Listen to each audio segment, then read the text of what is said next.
appointment and let mother know that she was coming back through Belzone and she wanted to stop and visit with mom and daddy on her way back.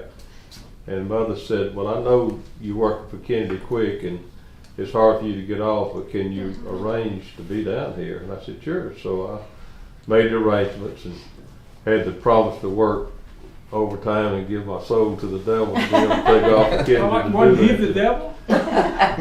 Pretty much. Or was it her? Exactly, a partner with him, but it was a. But anyhow, so I got to meet Aunt Laura, and she just held my hand and just wouldn't let go of me. And she says, "I have a son that looks just like you." I know. The day you walked in here, I've never been so floored. I had my back, and Bud said divorce, and I turned around, and I thought I was looking at Bud, and then I thought, that's not Bud. I could not believe, because Bud used to have a mustache. Open the door. He was going deer hunting with his buddy. Yeah. Right. I Yeah. opened the door and I looked at him. I said, "Well, I don't know you, but I know who you are." It's like looking in the mirror. So That's amazing. I had some business over here with Doyle Tubbs. He was the district director with Rural Development, Farm Home Administration, whatever. I had to come over here and get some paperwork signed. We was building a big project over at Roval, and Kennedy Kennedy Quick had some heart surgery. So basically, I was having to do my work and his work and stuff like that too, you know. And so I come over here and I just said, well, I'm this close. I'm gonna find out where y'all live, and I just wanted to stop in. And of course, I had business to get on back to and everything. And when he come out the door with his gun and his buddy sitting in the truck, and I being a deer hunter, I said, there ain't nothing more aggravating wanting to go deer hunting. Somebody done popped up and ruined your plans. I said, I'm not going to stop y'all. We'll catch up with each other another time. Well, that's what, I remember it so well, and I thought, they could pass for twins. Yeah. I couldn't But believe it. she was very gracious to me, and anyway, but that's, I guess, That's the only time the you ever only really time know. I met her. Yeah. But I enjoyed that visit, as brief as it was, and I could look at mother and look at her, and I said, well, there's no doubt about it. They They're favored more than the other. they're families. sisters. She showed me a Yeah. picture, and I thought, Yeah, and there's a picture back in here somewhere where I saw of your mother when she was very young, and it looked like mother when she was very young, that same age, you know, so very uncanny. Show your hand with your little finger. That seems to, mother. Does that look like anything you've seen? Yeah. Your family has. Yeah, Mama had a finger like that. Yes, Not they did. exactly like And that. Aunt My daughter does. yeah. She has one And too. Aunt Ann was I in got- the home I there. got near a the finger. I got end. the finger. Yeah. Yeah, and I was Turns on you. I was Of course, there. I'm a gardener and a pruner now, so but yeah, Aunt Ann had it, Yeah, and after Mama died, and we went down there, went down to see Aunt and Ann. Ann is like, oh my goodness, that is Mama's hand. And the thing of it was, And it's the it left. was a real bright day, and I had my hat down so that the light wasn't in my eyes. And I think I kind of dozed. I'm not sure, because she was talking to her. And I woke up, and all I saw was the hands, and they were Mama's hands. They wasn't even down in my mind. Francis, I yeah. jerked back like this, and that was Aunt Ann. And I thought, oh my goodness, her hands are exactly like Mama's. and that's You know, it's just the stuff that goes on from our makeup in life, you know, is amazing, and things like that carry themselves along. But my daughter But has it somebody too. from California had put mother's name in the archives at the Indian Museum in Washington, D.C. And we found it. And when we went there, That was the Friday Pink Lady. okay, She did that. and We became so, great friends. So when we went to D.C. and met there several years ago, we went to the National Archive of Indians, and the computer system was down, and they couldn't really tell us what floor, what panel. Finally, they got, and we found it, and we found Francis Edwards, name on there and Is it everything. according to a tribal role or just, This is just a donation made Big. in memory of mother because of the Indian heritage that, Yeah. and she all was that. We don't very know a lot much about that into either, you sort know. of thing. yeah. And So- had connections and stuff. and So I've got a picture in my office where me and Betty had both put our hands up there on mother's name, and somebody took a picture of it. Maybe you took the picture, I'm not sure. And we got our crooked fingers up there. Well, Mama's finger also, the tip of it was cut off with a hatchet when she was little, I think. I don't know if she did it or if, like somebody else did it, but some, I don't remember if it was her left or her right. I think it was her left. It was her Huh. left. My The goodness. tip Well, of it. Betty and I are two left-handed Yeah, but people. we're left-handed. Oh, are you? Yeah, So- Oh, I didn't yeah. know. I broke my elbow the first day of summer after 4th grade. Daddy was so upset. And I crushed the elbow. And the local doctor put it in a cast, which he should not have done. And I lost rotation. I can move it back and forth, but I had to turn it over to, but So luckily you were but I left-handed. was left-handed, so. Are you right-handed or left-handed? Right hand. I didn't know we had any left-handers. in- Genevieve's left-handed. Is she? She got the right side of her mind at work. Yeah. right. Yes. Hey, Ava, before Papa starts talking, will Tom- you tell Tom her Roy your right whole in. name? Yeah. But he batted. Boney Trout. Wow. Ava Marie. Her name is Marie. Yeah. Did you? Her name is Marie. No. Is that right? Your daughter? Daughter. My daughter's Alicia Marie. Lisa, yeah, her daughter. It was And my Brianna family. Marie. Your- My Brianna family Marie. was And women's then I name. have a great granddaughter, and her name is The middle name Charlotte was Marie. always Marie. No. So But now we have we Marie's in our- got a couple of them coming. Okay, bud, your turn. Yeah, get back. Yes. We Okay. interrupted you. I was born 1951, and we, What's the birth date? And the picture. Steve's doing things back behind the camera. Remind about that Duke game. reverse each other, don't they? What's your birth date in 51? May the 1st, 1951, Okay, we met on May the 1st. Oh, and we Girls. that's the year that we moved into the house, this house, 1951. And I had a great childhood. I had a great sister, and I had a pretty good brother. Now, Tom Roll was good. He was just mean as sin sometimes. He had a I wonder what he said about you. No, He wouldn't say that. No, he didn't say that. Mm-mm. He would own up to it probably. And We both had older brothers that were pretty mean to us.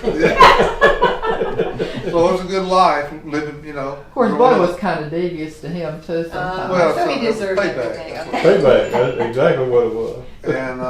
And then I went through school, high school, and then when I was in the 10th grade, I met Dolores because she was. Every time I turned around, she was flirting with me. Oh, okay. Wow. She was a cheerleader. I was on the football oh, a team, cheerleader. and she would joke around and flirt around with me because I was sitting on the bench most of the time. And anyway, we started dating after Christmas, and so I went through high school. We were still dating. She was going to nursing school, B&H, and then the semester, my last semester in college at Ole Miss, we got married, and we lived there until I got out of school. She was working at the infirmary, and then we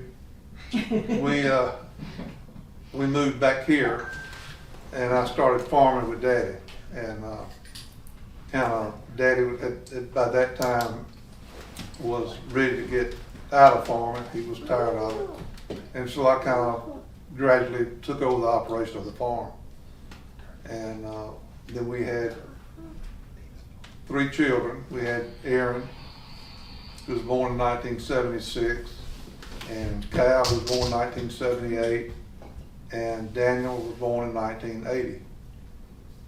And Dolores was working sometimes, and other times she wasn't.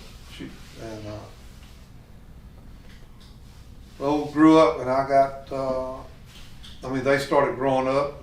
We got involved in Little League Baseball, and I coached Little League Baseball for 10 years. Before that, Dolores and I were both raised in the Baptist church. We got married in the Baptist church. But in between the time we got married and we moved back here, they had de-churched the preacher, and it aggravated us. It aggravated me particularly because of the way it happened. So I kind of quit going back. I didn't go back to church at the Baptist church, and then Dolores started going to the Methodist church. She was going to the Baptist church on Sunday. Yeah. And she looked across the street, and Mom and Daddy were going into the Methodist church. And so Dolores walked across the street to go to church with Mom and Daddy in the Methodist church. And she started going to the Methodist church. I loved it. I Yeah. just loved it. And then after she started going, she talked me into coming to Methodist church, and I really liked it. And Sunday school was really good, and church was good. And so we started going to the Methodist church. And then that was in 1974, I believe. And then I got more involved in the church as time went on. And then in 1985, I picked my trumpet back up and I started playing horn in church and played at a big wedding this summer. Because of Luann Cosser. Because of Luann Cosser. Luann, Pepper. Yeah, Pepper. yeah, Luann Pepper Cosser, she taught me into it kind of. And so I've been involved in the church since then, and been playing horn since then, since 1985. Yeah. And then I raised 3 wonderful children, and they all went to Ole Miss, and they got a smattering of education. Smattering. By the way, Luann Pepper's mother was my Sunday school teacher when I was 10 years old. Oh, is that right? Yeah. Yeah. Miss Pepper. She talked about her mother all the time. Yeah. Sweet Okay. lady, Yeah. sweet lady. Yeah. She had her hands full with these 10-year-old boys. Yeah. And so I kind of took the farm over gradually in 1973 and 4. And then I farmed till my last crop was 2018. And now it's 2024. Yeah. 6 years ago. Well, tell a little about your children. And I missed 6 really good crops along the way. Yeah, you did, but you didn't The have to next- worry about the machinery. Yeah, but didn't have to worry about the machine. I miss harvest, and I miss planting, but I don't miss the rest of it. And I liked it. I liked irrigation acting because you knew you were doing something positive for the crop when you're irrigating. How many acres were you farming? Well, it was about 1,000 at the time. Wow. Really? Not quite. Okay. What, cotton, Nothing. soybeans? It's mostly cotton, Yeah. soybeans, corn, and None of your children wanted to farm? what do you say? None of your children Yeah, wanted Cal to farm? and I farmed together until Okay. it just wasn't profitable. The farming climate is just hard. It It's just just wasn't profitable. Prices and all that. you have to be a mega operation to make it work. It's a crapshoot. Yeah. And 1,000 acres is not a mega operation. No, it's not. It's a small farm now. And it just, I've said this before, but a lot of people say you can't go broke making a profit. And it Turns out you can. And it turns out you can't. But that's just not necessarily true. You cannot make enough money. You might be profitable, but you're not making But you need enough more. money to survive. Yeah. I was looking at least one more tractor and another harvest machine. And And the it- price of those things And the today. price of those things, it shot up, and price of making a crop. My son-in-law lost a combine about 50 acres before he got through. Stafford Sheridan, she said y'all went to. Oh yeah, thing. some Before he got through cutting his beans, and it burned up in the field, and luckily he had it insured, and he went to Missouri and bought another machine, and was able to come back and those last 50 acres weren't ready to cut, so he went over there and cut about 500 acres for his neighbor, Yeah, and then got in there and cut his own, finished up and everything, so but 500 acres came in handy. it did. Yeah, It did, yeah. sure did. So, go ahead and Yeah, continue. well, you know, they were, as an aside to that, they were, somewhere in the Delta, I don't know where it was, you may have heard about this. Here a few weeks ago, there were 5 John Deere 6-row pickers, baler pickers, parked on the end of the road next to one another, and somebody lit them all up and burned them up one night. What? Oh my God, how cruel. Yeah, That's a $800,000 machine, at least. It knew it's more than that, I $1 think. million. Yeah. Yeah. Golly. Wow. Whoa. Anyway, Aaron was born in 1976, and I got a lot of things to say about my children. They're all good. Yeah. Especially the one here. Anyway, it's all good. They've been 3 great children, and we don't know exactly what to say about You it. didn't- Well, You Erin need me to graduated leave? with a No. teaching degree.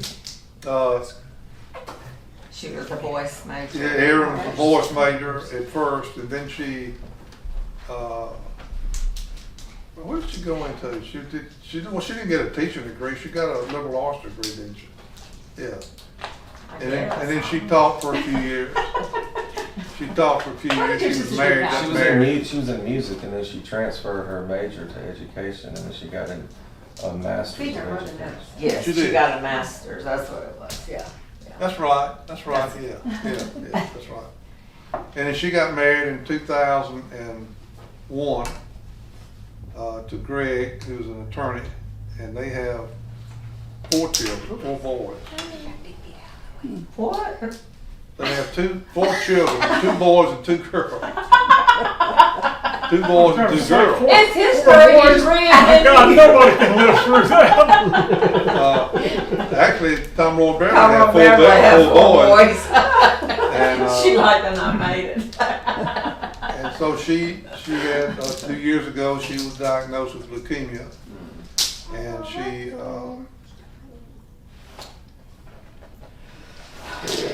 I don't know where it starts with this, except to say Through the grace that of we God. ended up having churches and people praying for her in the Mid-South and all the way to y'all in California, Amen. The West Coast. all the way to the West Coast. California, yeah. Yeah. And she got treated in Tupelo primarily, and then she went to Got in Vanderbilt remission. University in Nashville, Vanderbilt Hospital in Nashville. And then she was diagnosed in May of 2022. It seems like forever ago, doesn't it? Yeah. It really does, Yeah. yeah. And then she went to Vanderbilt Hospital in December of 22, and she received stem cell transfusion from her other brother, Daniel. And Daniel had a huge amount of He was an overachiever in the sense. overachiever in this instance. He had a huge amount of stem cells, Okay. and the stem cells took right off, and so she was declared cancer-free I wouldn't say cancer-free. Yeah, She's in cancer-free. remission. Yeah, she's She in had no indication of cancer or this other thing, which is a Philadelphia chromosome positive, which throws just another wrench in the deal. Which Erin calls a janked up chromosome. That's what she said. Her ganked up chromosome. That But she- feeds leukemia. She's done extremely well since the transplant, and she goes back in December and for a checkup. And I don't know that she'll be declared cured, I don't think so. I think that takes a while. Yeah. 5 years. But, Well, they had told her if she They told her could at the beginning, stay 2 for years. 2 years, and then one doctor, One doctor said, no, he didn't 5. count it at 2, he counted it at 5. she said, no, they've told me ever since I've been here too. Yeah. Yeah, right. yeah. You just gotta keep checking. And so she's doing great. And I'm 5-year cancer free, so I'm glad of that. Yeah. Yeah.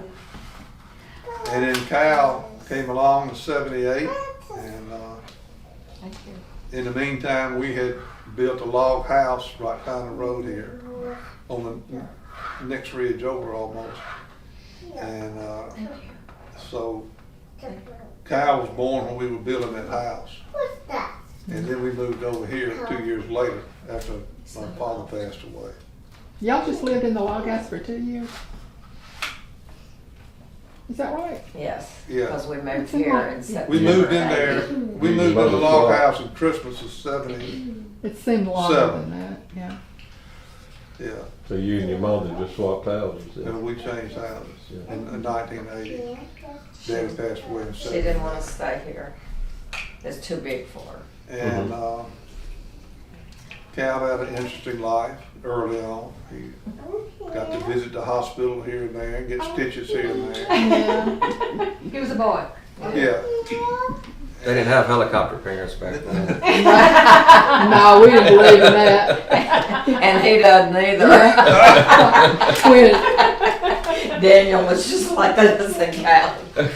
when Dolores and Beverly and I had all the children and everything, you know, it was just so much fun. And we were just like, it's so different from the way the parents parent today, but we'd just throw those children in the car and we'd take them wherever we wanted to go. And we'd go to restaurants and we'd haul them all over the country and just, No seatbelts. well, no, we had seatbelts. We had seatbelts. We had car seats, but they slept with us. They, you know, they're just whatever. It just was different from now. It was so much easier then. But go ahead. yeah. One thing, when Aaron was 5 months old, Dolores and I had been wanting to go to Yellowstone. And we'd been married, this is 1970s. We've been married 3 years. And we've been wanting to go to Yellowstone. So we had a little Datsun 240Z. Remember that car? And they had a new baby. Wow. And so I built a rooftop carrier out of plywood and strapped it to the roof. And we went to Yellowstone. And y'all strapped Aaron into the rooftop carrier. No, No. no, the car had luggage rack. Yeah. It had a luggage strap in the back. And instead of using that, we used those straps to strap Aaron's car seat right here between us. Which was really just it wasn't a real car seat, was it? Wasn't it just a baby carrier? Yeah, something like or that. something Yeah. you could They sit didn't in? have car seats at the time, I don't think. And so we took off to Yellowstone. And we spent the first night in Oklahoma City. And then we spent the rest of it. We were gone about 10 or 11 days. And we camped out, went to KOA campgrounds. We had a book of KOA campgrounds where we knew where we could stay anyway. And we went to Yellowstone. We stayed in the Grand Teton Park, and It's a beautiful area up there. yeah, beautiful. Yeah, we camped all over different places, and yeah, that was a great one. And we would wake up every morning, and Aaron would be awake, just grinning. And we were subject to doing that kind of stuff when we were younger. Amen. Didn't plan on anything really. We didn't plan. We just took off and took trips. Well, you got sidetracked. You were starting to tell about Cal. Yeah, I Okay. know. Honey. You're regressing. No, that was a switchback. Oh, okay. And so anyway, Kyle was born, and he grew up in this house. Really, I mean, was only 2 when we moved over here, and he played little league baseball. I coached him some a little bit, and then he got interested in basketball, and spent a lot of his time, learning to dribble and learning to pass and learning to shoot. And became a really good basketball player. I was looking at his hands. He got big hands, and he's stocky. And I went to school with a boy by the name of Jack Ray Linebarger, and built just like Cal is, and he was a good ball handler, Yeah. good shooter. Yeah, Cal could really handle the ball. He could really You shoot. could. And he went to Duke basketball camp Mm-hmm. and won a 3-point shooting contest at Duke basketball camp. We're talking about you. Oh, no. And the program that year, the main program for Duke basketball was at Duke basketball on. camp. And you don't have to stay in there. And, You don't have to tell the second part of that. had his picture on it. So you still got that picture I got for you You know he's got it framed. Got it. somewhere. That'd be somewhere. So you can tell them. I'm not gonna tell him. Not part of it. Okay, we want to hear your story. And so anyway, and he went to Ole Miss, and No, I'll tell them. It's funny. So that was the first year they had like elementary kids in our camp, in the high, like on kind of mixed in some kind of way, and so they were letting these elementary kids have a 3-point contest too, because they wanted to do it too. And I mean, they couldn't even throw the ball up there, you know. And so we get through, and I've won the thing, and I'm all excited. And then Coach Krzyzewski says, well, this year we've got a special thing we're going to do. We're going to have an overall 3-point contest. And he looked at me, and I thought, no, don't do that. And he said, y'all are going to shoot against one another. So I'm 17, and it's probably a 7-year-old kid. And he said, but look, it's going to have to be sudden death. So the first person that makes one wins. And I remember he handed me the ball and he goes, don't miss. No pressure. And I missed. And as soon as I missed, I looked at that little kid and I thought, he can't even get the ball to the goal. There's no way he's making this. And he took it, and I mean, he threw it with everything he had and banked it in. Oh no. It was humiliating. That keeps you humble. It does, it does. You know, humbleness is good for the spirit, but it is painful. It's Painful stuff. Have your comeuppance. Oh. Anyway, so. Okay. well, you were in college now, weren't you? Oh, okay. You're in college.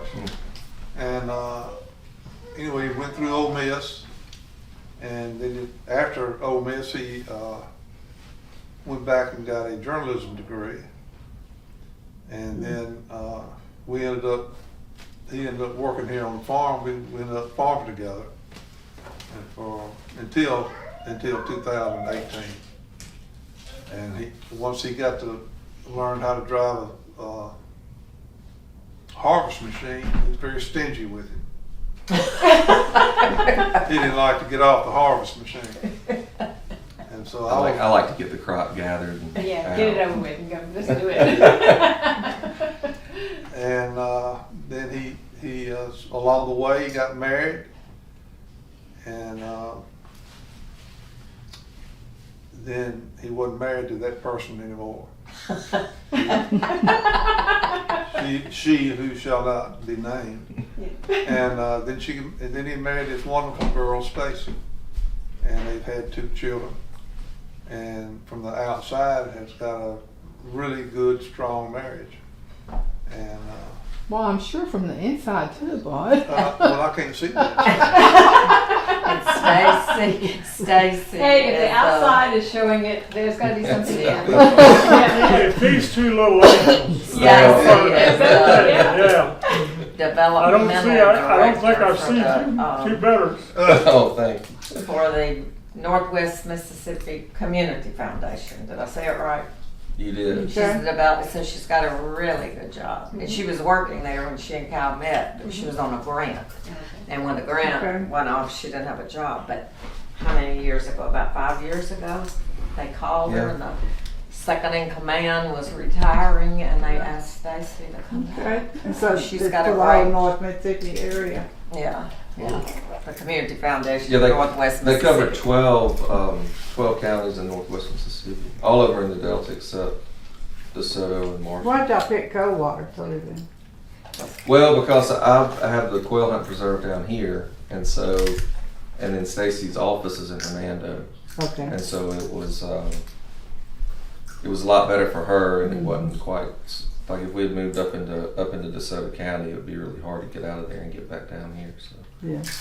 she's about 20 minutes from work, and I'm about an hour from here. So Okay. Or you were talking about how from the outside it looked like my marriage was up. I mean, it looks to me like it's pretty strong. And Cal, they moved up to Coldwater, outside of Coldwater, and they go to church in Senatobia. And it's a real strong church, and they're getting more involved in it all the time. And Good. Cal, do you know Tom McLaughlin up there in Centos? He used to be the BSU director at Northwest. He's retired. Oh, I didn't know I had. He's from the Delta. Okay. I haven't met him yet. Um, and then Linda's son is a Methodist preacher. I knew that. At Holly You did Springs. know Holly that? Springs. Okay. Holly Springs, Benays in Aberdeen. Oh, okay. And so Daniel was born 1980, and so he was born while we were living in this house. And he grew up, 44 years ago. 44 44 years ago. years. He's about to have his birthday Sunday. Yeah. His birthday's coming up, and so he grew up here. He grew up. They all went to all the children went to Strider Academy private school, and Cal grew up to be a pretty good athlete, good ball player. You talking about me or Daniel? I'm talking about you. Okay. And so did Daniel. Daniel grew up to be a good ball player and good basketball, baseball player. Kyle was all-state private school basketball player, and Daniel was all-state private school football player. And then Daniel went to Ole Miss and never liked after sometime in junior high. He got to where he just didn't like school too much. I mean, my memory of it, he liked it when he was in grammar school, didn't he? But anyway, as boys are wont to do sometimes, it kind of faded on him a little bit. And but he graduated from Ole Miss, and then he started working for U.S. Food Company, selling food, kind of like. Y'all may not be familiar with that one, but anyway, it's like Cisco. Like Cisco. And then one day, a few years later, he came in and he said, I think I'm going to law school. We just Nothing could have floored me anymore. I The can tell Lord's you and that. I passed out. And we woke up a little while later and said, "What'd you say?" And he said, "I think I'm going to law school." Okay. So where you going? So anyway, he ended up going to what is the name of that school? Cooley. Cooley Law School in Michigan. And he went up there for a year, then he transferred to Florida State and graduated law school from Florida State University. And then along the way at Michigan, he met a girl from Texas. And after he was out of law school, they were both out of law school, they got married, and they lived in a little town called Canyon, Texas, down below Amarillo.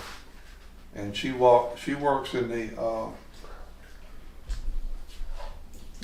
DA's office in one county, and Daniel works in the prosecutor's office in Child Protection Services in the next county over. in Amarillo. She works in Canyon. She works in He Canyon, he works in Amarillo. Amarillo, but in two different counties. And they got 2 children. One of them is And we get 4 years old. she'll be 4 the 5th of Yeah, December. 5th of December. Did y'all have their wedding here? No, they got married in That was Cal. Cal, And- yeah. Yeah, yeah, Yeah, Cal and Aaron both got married here, yeah, and, yeah. in the Methodist church in the reception here, and Danny got married in Cancun. Cancun. Out. Yeah, Cancun. But And she's so they've got from two children. Well, the little girl, Ainsley, will be 4 in December, and Porter is 2, a little over 2. So, and Y'all got a young set of grandchildren. We got them from 2 to 20. 2 to 20. Aaron's oldest is 20, and Bud didn't tell you that Aaron homeschooled. Oh. Yeah, Aaron She started that was- homeschooling. Probably when she had to give that up was probably one of the hardest things she's ever had to do. When she, When had she to go in got the sick, hospital. she went. And Yeah, she when she got just, sick.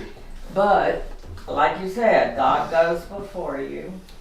And Jeb had already decided he wanted to go to this Tupelo Christian Academy and play football because he was, what, 10th grade? And yeah, because Laura Lee was a senior. Yeah. And so she had already signed Jeb up to do that. And she just said to me in the hospital, what am I going to do, Mama? What am I going to do? Because Laura Lee was a senior. She only had 2 credits left to graduate. So Laura Lee signed up at ICC, a junior college, and they had a branch in Tupelo, and took her last 2 credits and got That's such a good dual credit. dual thing Yeah. they do with a Right. community college. And so she didn't have to do anything, but then there was Mary Morgan, who was 3rd grade, and Ashby, who was 8th grade. And I said, Erin, you're already on the process of enrolling Jeb. Just enroll them there. So that's what she's done. And they're still there. You know, Jeb graduates this year. So, Okay. but that was, I think, her hardest thing. That was her life job, was teaching her children. 4 children to homeschool. I can't imagine. I'm a former teacher. I can't Yeah, imagine. well, she had a master's in education, and she taught a few years. What, About 5. 5 years? Yeah, 5 Okay, years. she had taught like 5 years, and I think wasn't her master's in English or something. Yes, like reading. That's Reading foreign- and stuff, foreign and language to me. She knew what she was doing. She knew what she was doing. Sure. Yeah, but She that was qualified, and that was that's what she the wanted very to do. So, hardest. yeah. I mean, other than leaving her family and being in the hospital, because the first time she was there 6 weeks in Tupelo, and then after that got to come home and had to go in almost every day and have a treatment and go back home. But then when she went to Vanderbilt, she was gone for 3 months.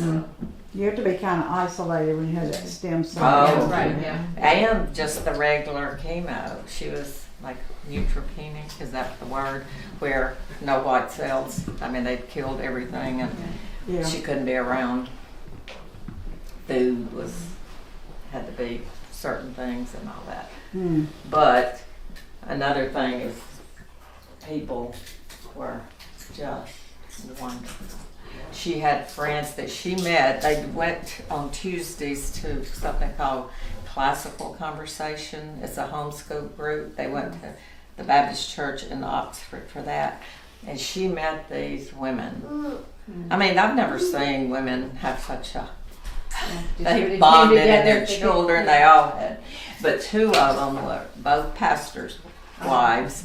And it was not only them, but I was over there at her house most of that time, staying with her children. And those people from that group, they fed her children literally. I mean, I know this sounds ridiculous, but for a year and a half. I would be there, and almost every 2 or 3 days, somebody would come in with this huge amount of food. When she went to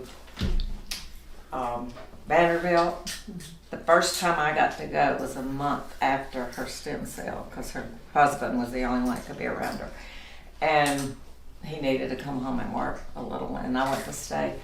The day I got there, Greg met me they had to rent an apartment, which her friends had a fund for her, and money came in like crazy to pay for them to GoFundMe. live up Yeah. there for 3 months. Yeah.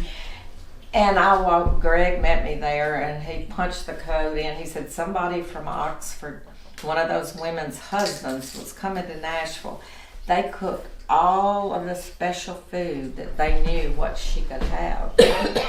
He brought it up there. Her freezer was completely stocked when I walked with these little carrot homemade soups and all frozen in individual packages. The whole freezer was full, and her dining table was just full of blankets and socks and devotion books and books to read. But I mean, it was a community. It is, isn't Yeah. It was. amazing. Yeah. I couldn't believe it. I think now is the time I'd like to tell a little bit of a story, and quite brief. That disease that she has battled, and that God has given her answers, given it in a miraculous way. A buddy of mine, in fact, I just texted him, talked to him this afternoon.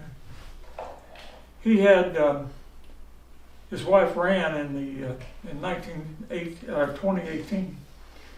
She ran in the Boston Marathon and finished, and it was the worst weather in the history of Boston Marathon. And we were in Washington D.C. on our trip together with. Remember how bad the weather was there? Well, up northern than that, it was worse. It was sleety, and he could not even go out and watch her because he was so cold, and he was there.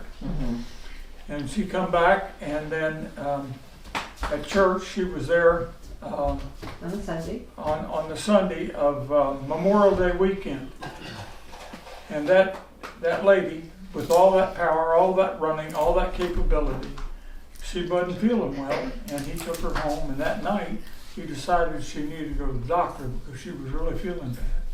And 2 days later she was gone. Oh, for And that's something. 2 They days called the later. family together and they had a conference and They were going She to try to met- fight it. yeah. They were going to put a PICC line in the next day, Oh, and that night the Lord took her. But they brought the baby girl, so she got to see the baby girl. Yeah. And So It she just got had she sick died, and she first died grandchild. that night. from Yeah, what was- running in what the was wrong with- marathon? No, it had nothing to It do was with a that. She leukemia. was so good. It was That illness is so. My grandmother died from it, and I recall it as a 6-year-old. That's the only thing about my grandmother I can remember, was the fact that she was in bed for day after day, for week after week, month after month. And I remember going up into her bedroom and her scrubbing my head and stuff. I was like 2 or 3 years old. I don't know, but I can remember those pictures. You know. her husband just described But that it was a very unusual type of leukemia that this doesn't happen often, and she happened to have come down with it for whatever reason. Yeah, well, Erin's came on that quick. I mean, I think she'd It been was coming tired. a little bit. She had been tired, but she told me, we were over there on a Thursday night for one of the children's programs. She had a tiny, it was a little pimple looking thing right in the corner of my, she said, Mama, this hurts so bad. What is that? And I said, well, it's got a little head on it. It just looks like a little pimple. She said, okay. And on Tuesday, that was on Thursday, and that following Tuesday, I think she felt kind of bad all weekend. And she'd gone to the doctor. Well, what she did was scrub it when I said it was a pimple. And so it kind of looked like a fever blister. And she went, and the doctor gave her Valtrex. So on that Tuesday night, she told me she went to take Ashby to soccer practice, and Brenna was there. That's one of Tyrone Beverly's daughter-in-laws. And she said Brenna came over to the car to talk, and she said, I had never been that tired in my life. She said, I could hardly talk to her. She said, I couldn't get out of the car. And she said, when practice was over, she said, I went home, and I went right to bed, and Greg came up there. She said, their bedroom's upstairs. She said, I said, Greg, y'all are going to have to start helping me. She just thought she was so tired. She said, I am exhausted. I cannot do all taking care of all the kids, keep teaching all the kids and taking them to practice. I am worn out. Okay. Well, that was on a Tuesday night, and the next day, I think it was, her jaw kind of hurt. And so she went back to the same clinic, but it was a different doctor in there. And he gave her antibiotics because he thought it was infected. And Saturday, she got up and called me on her way to Tupelo to a soccer game or baseball game maybe, but she said, "Mama, I'm having a little bit of fever." She said, "It's just low grade," but she said, "When I got in the tub this morning, I saw little red dots all over my legs," and so it was petechia, bleeding under the skin.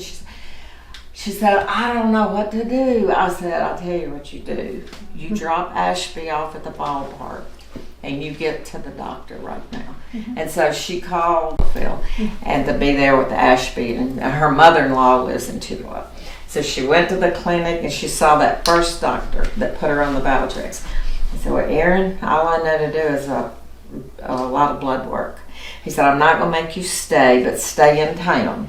So she went over to her mother-in-law's, and within 20 minutes he called her. And he said, "Erin, you're not going to like this, but you get straight to the emergency room. You have absolutely no platelets at all, hardly."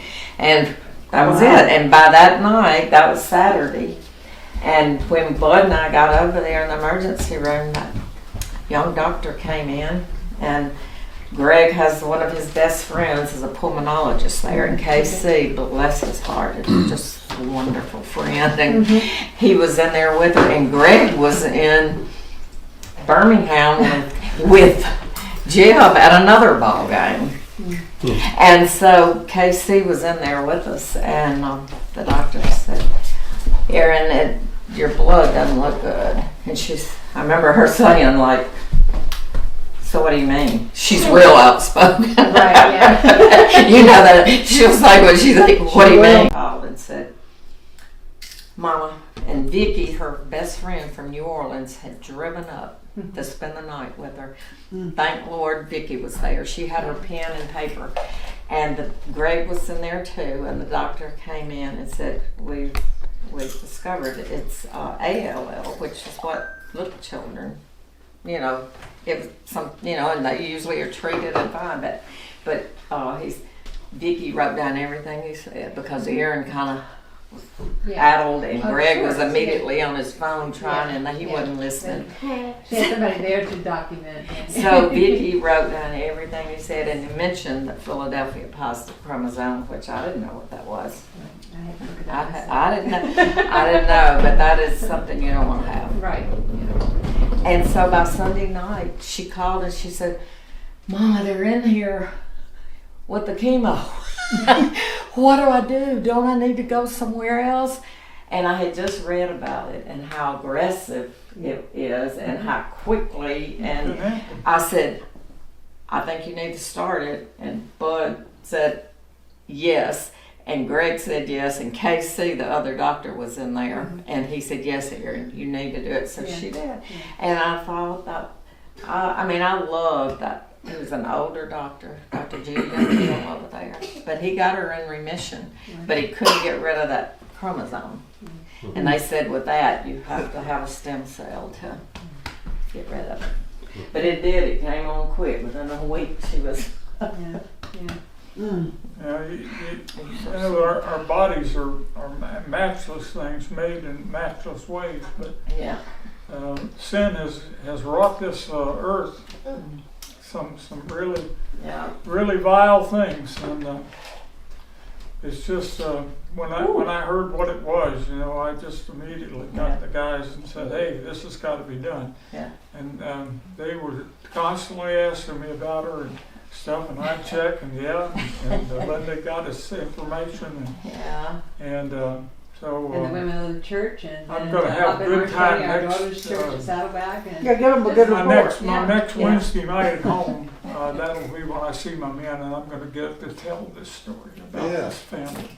Wow. So they're going to get to know that prayer works. It does. It works. Well, this past Thursday night, the 22nd, October 22nd, Erin came here to our church where she was raised, and she told her story. Okay. And that was the first time she's told the whole story. She did a little thing in Pontotoc one day, but and that was the thing about it was the goodness of God, but the goodness of God through people that had prayed for her and that had It's amazing. helped her with her children and yeah. One thing I left out about Erin is when she was young, 10 years old. I think she was 10 years old. Luann was having programs at the church, and I told Luann, I said, you need, I want to have Erin sing this program. She's got a great voice, and so she sang that little program, she sang in the garden. And then after that, when she got a little older, in high school, my mother started paying for her to have voice lessons over at Oxford. And so she would go over to Oxford and have voice lessons. And she had a great voice, which she used a lot, and sang in church and sang at other places, other things. But then since then she's developed a tremendous sinus problems, and also a little lung involvement at times, you know. And so she can't hardly sing now. Yeah. Just doesn't have the strength. I didn't know that. I didn't know she didn't ever sing anymore. No, Well, I knew she it's had her her. sinuses. I knew she had the that sinus surgery, problem. and she just She had sinus surgery a few years ago, she, which I don't know helped anything. But, well, I don't know. She says it does, but she's constantly having to We have a have all son. these inhalers and Yeah, this. we have a son-in-law who had that sinus surgery, Randy, and now he has problems from the scar tissue of the surgeries, you know, and stuff. So it's almost like same old sinus problems again. Yeah. yeah, Well, you didn't talk about Kyle's writing. no, No. But you got a journalism degree, so that's Yeah, fine. that's right. You got a journalism. And I have, I get the Delta magazine. I have to keep up with, and so I keep the magazines for a while, and then eventually I take them, all of the different magazines that I get, Gardens and Guns and whatever, and take them to the Coronado Library and to their secondhand store, and they sell them. They used to sell them for 50 cents each, and then it went to $1. Now they're $2. And but okay. You getting any Whatever. royalties? I'm helping, and people come and they buy the magazines and stuff. And but I have saved every Delta magazine where you have written something. Oh. I love the way you have a younger way of telling your stories. I grew up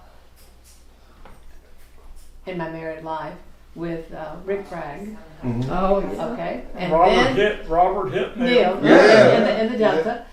I have Robert Hit Neal's book. I may have Awesome. all of them. Yeah. And he had this thing with me. He'd come and he goes, okay, my son, I can't read your writing. My son says it's got to be medical. You write like a medical person. I am. I'm a nurse, and I write good. I don't know what his problem was, but anyway, he just hassled me, and so we got to go and meet him at his house and everything. And I was just thrilled. They set this up, and it was just thrilling. Yeah. And of course, my husband was I was totally amazed with The this first thing gun from that above. I noticed, I looked up and their big fireplace he had. He had a shotgun across it like that, and I instantly looked at it and I said, "That's a Sweet 16." And it was, all the way across the room. I said, "That's a Sweet 16," because I'd been wanting one half my life, Oh, really? Yeah, oh yeah, that was a gun that I always wanted. I'm not interested in fancy guns and stuff like that, but that one just grabbed my heart, Well, let me tell you something. Kyle was a young boy. He would tell these tales sometimes, and they were pretty good ones. I mean, they weren't ordinary. They were pretty good. And I told him, he was a young boy. I said, son, when you grow up, you need to be a writer of fiction. And it turned out he did. Well, I think he writes well. Yeah. You're share. One of the ones I really loved was you were talking about Christmas. Oh yeah. Oh I like that my one, too. goodness! I think that is my favorite. Yeah. Well, I thank you because that took that took 14 years to write. It's always I what wrote it says. and totally forgot about it. Oh, And then years later, Mama said something about it. uh-huh, And I went and I looked at it again, and by then everything in it had changed. uh-huh. And I thought, well, I can't use that. And then years, I mean, I don't know how many years later, Yeah. the editor down there had, she had put, one of my good friends had written a piece in there on the back page. And she wrote me and said, we got Josh in there, the next one I want you to write. And I said, okay. I said, the next one's going to be Christmas. And she said, yeah. I said, and I thought, oh no. No, I didn't remember having it. I thought, oh no, what am I going to write? And then I opened up my computer and was just looking through files, and I found that, and I thought, oh, I might can do something with that. And so, I mean, I had to change a lot of it, Well, and certainly. I had to cut it. It told me a lot about your family. Oh, well, thank you. Yeah. I mean, it kept, so it was really nice. It worked out. Yeah. But yeah, I think it took 14 years from start to finish. Do you know Get Kyle's podcast by any chance, do you? I don't. No. Well, We've only done a handful. Yeah. he did one on Robert Neal, Bob Neal, Robert Hitt Neal. Oh, really? Yeah. Okay. It was really good too. Oh. He brought his grandsons up here to bird hunt, Oh, okay. and they had never been on a bird he was a hunt. hunter. Yeah, and they had never Oh, bad. they had never been around bird dogs or anything. And of course, he loved bird dogs. He grew up quail hunting, and so he brought him up, and we went, and it was it was a tough hunt because sometimes everything doesn't go right. And on that hunt, this guy's a neighbor over there's dog got loose and came running up. It was some goofy lab that didn't know what it was doing. It came. Aren't most labs goofy? They are. I testify. Can I get a witness? This thing came running up in the middle of the hunt. Pete's going, no. He's going to stay up in there. Pretty dog, I tell you. The smartest dog in the world. Well, this one is not. They're not Is that related. stone deaf? Because he would never acknowledge me. He is. He's blind. He's blind and deaf. You know, poor baby. They brought him with them. But He's that- out North That Carolina. He's dog our like, ancient ran baby. through bird after bird Yeah, I know. and kind of messed up the hunt for a minute. And he made me call him Uncle Bob. So Uncle Bob, he said, well, could I just get in the machine and drive back out to the front and I'll take the dog with me. And you just keep my grandsons. And I said, well, you want to be out here with them? I said, I'll come up with something else. And he said, no, I'll just take the dog. And so he grabs this dog, and I mean, he's close to 80 at this point, and he grabs this dog, and I thought, man, that dog is going to take him for a ride. I mean, it's a very it probably weighs 100 pounds. And he grabbed it and got it in the side by side, and he drove back out to the front. And I was worried about him being up there by himself. Yeah. I was worried about having his 2 young grandchildren out here by myself. And but we got the hunt done, and we came back up. And when I got there, he was leaning against the tailgate, and I could see him doing something with the dog from way out in the field. I could tell he was playing with the dog. And when we got up there, he was leaning against the tailgate, and there was this one kind of odd shaped rock, and he would throw it out in the middle of this gravel road, and the dog would run out there and find that rock and bring it and set it on the toe of his boot. Wow. And sit, and he would bend down and pick it, and he'd throw it, and it He would was bring like it. with the It would dog. find that same rock, and it would come set it on his Wow. toe. And I pulled up, and I thought, what in the world? And he said, I've about got him under control now. I said, well, thank you, because I was about ready to call his owner. And Did you love him? Where did he shoot? Yeah, he passed away last year, didn't he? You know, he passed. This well, he passed away this summer. This year. This year. July, I think it This was year. July or June. It was about 8 or 10 years ago they met him. They arranged Yeah, with him. My daughter lives in Leland and they knew him. Her son-in-law son says, she's had, yeah, It's Randy's, gotta be yeah, medical. he's a Like Hanson. C with a. And Yeah. so, Across the top. of the Yeah. same With- breed yeah. and group that, I the just- guy that did the sometimes I would puppeteering just- and all Right. that kind Well, of they're not stuff. related, Jim, but I- but it's. He was I an still insurance do agent, I and do Bob too. had Them with that. insurance agents go My- out. my So kid- he asked him if he could come down. And I was I already read several of his books. I was. And I just think it's the longest time you're ingrained. talking about it. Well, why is We it? don't Yeah, know that what was was big, about you know, it. right, yeah. And And how. I They found did it find to be great. Well, when he found out how much I liked things about it, well, he said, "Oh, I got a new We don't have manuscript. very much Nobody said a word. research. But you read it?"